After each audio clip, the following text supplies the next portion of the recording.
Hi, everyone. Welcome to our Q Fitness YouTube page.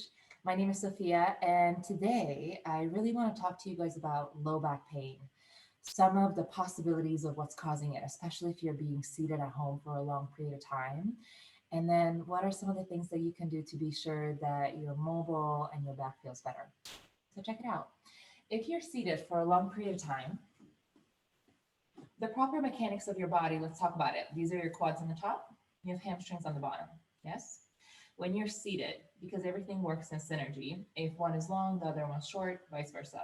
When you're seated, your quads are long, your hamstrings are short. And if you're seated for a long period of time, 6, 8, 9, 10 hours a day, what you're telling your hamstrings is shortening, yes? And for a long period of time, they start to get really tight. Now, everything is all connected. It's one large kinetic chain, meaning when you get up and you're starting to stand up, now these hamstrings, you're asking them to lengthen. And if they're really tight, guys, they start pulling on your low back. 9 times out of 10, that's what causes for you to feel achiness in your low back. Yes?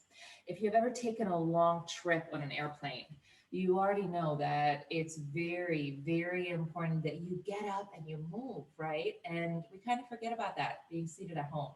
It's no difference, you guys. We're getting used to all the different things that we're obviously going through working from home. So these are really important little tips that you can make sure that your body stays happy for you. Yes.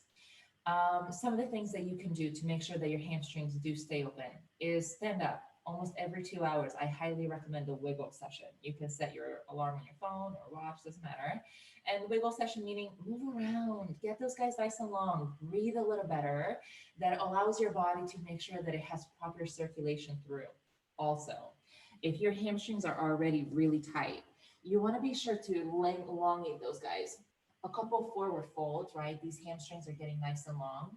You can support your upper body with your hands on the knees and then flatten out your back. This is one. Stay here and breathe and feel that length.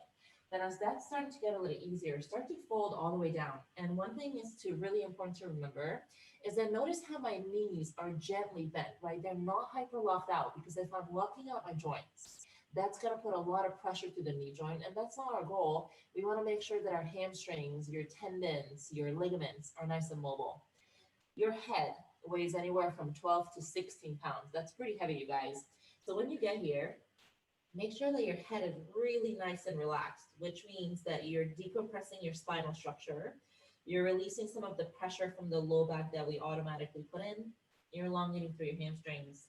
You want to stay here and breathe for quite a while. And then when you have had enough, you'll be really gentle as you roll your way all the way back up. Yes? That's one of the really simple things that you can do to be sure that your hamstrings stay really happy for you, to be sure that your back doesn't hurt. That's important because it is uncomfortable when your back hurts. Cool, guys. Give it a whirl. Let me know how it goes. And I'll keep making these videos for you. If you have any specific requests, say something specifically happening to your body that you're like, oh, this is really achy, Z, what can I do? Please send us a message. I'm so happy to make a video for you. We'll see you guys next time. Bye, guys.